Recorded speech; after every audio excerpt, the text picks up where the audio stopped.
আসসালামু আলাইকুম প্রিয় দর্শক।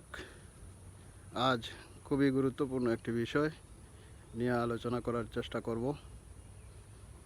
সেটা হলো, আমরা জানি যে বর্তমান সমাজ ব্যবস্থায় অনেক লোক প্রকাশ্য অথবা গোপনে অনেকের ক্ষতি করে থাকে, এবং সেই ক্ষতি করার ফলাফল সে কী পেতে পারে সেই বিষয়ে একটু বিস্তারিত আলোচনা করার চেষ্টা করব সংক্ষিপ্ত পরিসরে কিছু বলার। যদি ভালো লাগে এবং এই বিষয়টি শুনে থাকেন এবং ভালো লেগে থাকে, তাহলে লাইক, কমেন্ট, শেয়ার করে অবশ্যই অনেককে জানিয়ে দিতে পারেন। এতে করে অনেক লোক সচেতন হবে এবং এই বিষয়টা বোঝার চেষ্টা করবে। আমরা জানি যে মানুষের ক্ষতি করে, আবার মানুষের উপকার করে, কিন্তু উপকারকারীর সংখ্যা খুবই কম বা নগণ্য হয়ে থাকে। কেউ বন্ধু হয়ে, আত্মীয় স্বজন হয়েও অনেকের ক্ষতি সাধন করে, এবং সেটা অনেকটা গোপনে অথবা প্রকাশ্যভাবে, দুইভাবে হতে পারে। এবং কেউ বিভিন্ন শয়তানরূপী মানুষ তাদের কাছে গিয়ে বিভিন্ন কালো জাদুর আশ্রয় নিয়ে সেই ধরনেরও ক্ষতি করে থাকেন বা করার চেষ্টা করেন, এবং এর পরিণাম কি হতে পারে সেই বিষয়ে আমরা বিস্তারিত আলোচনা করার চেষ্টা করি। আমরা জানি যে মহান রব্বুল আলামিন আমাদেরকে সৃষ্টি করেছেন তার ইবাদত করার জন্য, এবং মানুষের মধ্যে ষড়রিপু দিয়েছেন এবং হিংসা বিদ্বেষ যেগুলো দিয়েছেন, আর যার কারণে মানুষই মানুষের উপকার করে, আবার মানুষেরই ক্ষতি করে। তবে ক্ষতিকারক মানুষের সংখ্যাই বেশি, এবং মানুষ প্রকাশ্য খুবই হাসি খুশি নিয়ে খুবই সুন্দরভাবে কথা বলতে পারে, কিন্তু সেই কথা বলার মধ্যেও দেখা যায় যে একটি গোপন শত্রুতা থেকে যায়। হাসি মুখে খুব সুন্দরভাবে বন্ধু সেজে, আত্মীয় সেজে, এবং নিজের মধ্যে ঢুকে শেষ পর্যন্ত দেখা যায় যে ক্ষতি সাধন করে। আসলে বন্ধু হয়ে সে আসে ক্ষতি করার জন্য, এবং এ ধরনের ক্ষতিকারক ব্যক্তিরা আড়ালে থেকে যায়, সহজে কেউ তাদের চিনতে পারে না, এবং বন্ধু ভেবে খুব ভুল করে থাকে, এবং সেই বন্ধুটা এত ক্ষতি করে থাকে যা কোনো শত্রুই তার করতে পারে না। এই পরিস্থিতিতে আমরা জানি যে কারো কেউ ক্ষতি করার যদি হুকুমে থাকে, অর্থাৎ তার ভাগ্যলিপিতে লেখা থাকে, তাহলে তো সে ক্ষতি করতে গিয়ে সে সফল হয়ে যায় এবং সে খুব খুশি হয়ে যায়। কিন্তু এটা বুঝতে হবে, ভাবতে হবে, এই খুশিটা আসলে তার জন্য এক সময়ের জন্য কাল হয়ে দাঁড়ায়।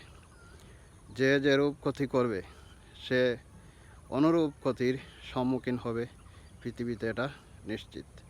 এবং সেটা হতে পারে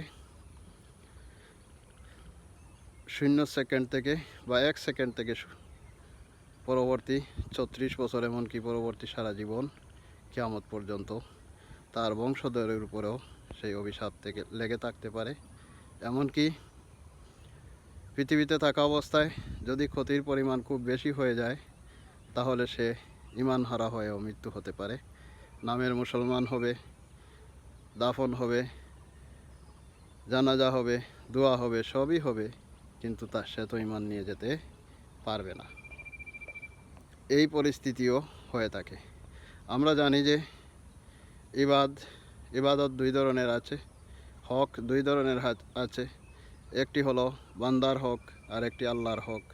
আল্লাহর হক নামাজ, ইবাদত বন্দেগী তিনি আমাদের সৃষ্টি করেছেন, এবং সেজন্য অন্তত তার কুদরতি চরণে সেজদারত অবস্থায় থেকে শুকরিয়া আদায় করা, আমাদের এই এত মহামূল্যবান শরীরটি দেহটি দান করেছেন, যার মধ্যে অসংখ্য নিয়ামত রয়েছে।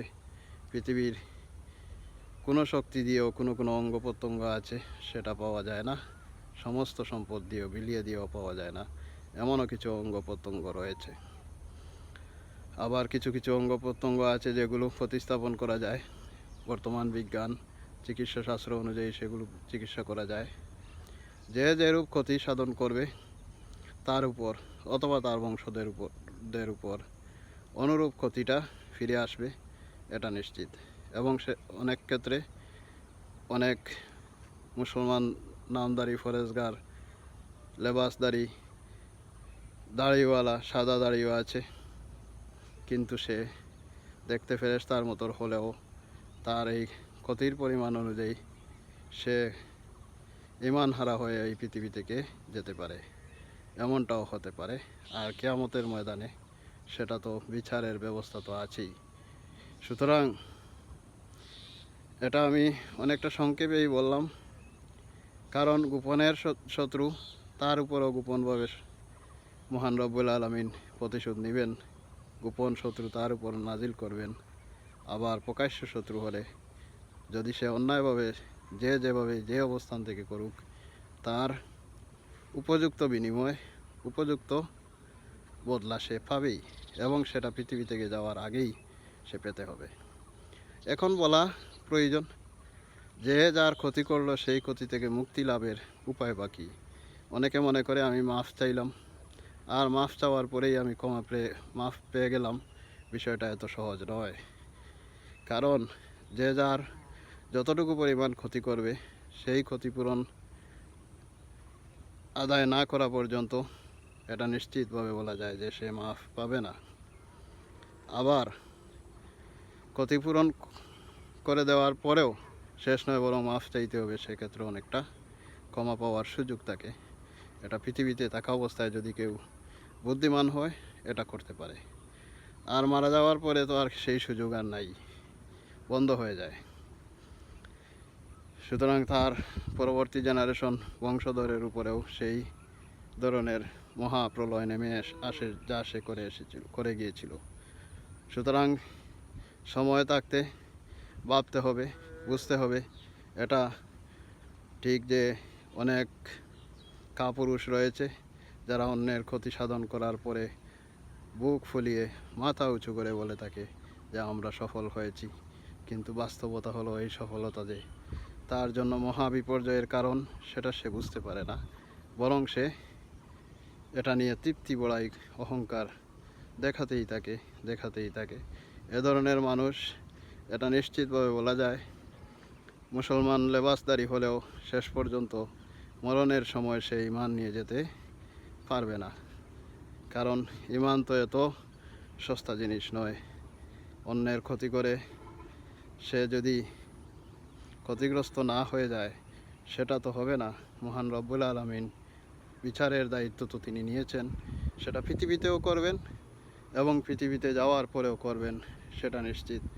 যাই হোক, আমি ভিডিওটি আর দীর্ঘায়িত করছি না। অবশ্য ভালো লাগে থাকলে শুনবেন এবং লাইক, কমেন্ট, শেয়ার করতে পারেন, ফলো দিতে পারেন, সেটা আপনার ইচ্ছা। যাই হোক, যারা শুনেছেন শেষ পর্যন্ত সবাইকে আন্তরিক ধন্যবাদ এবং অভিনন্দন।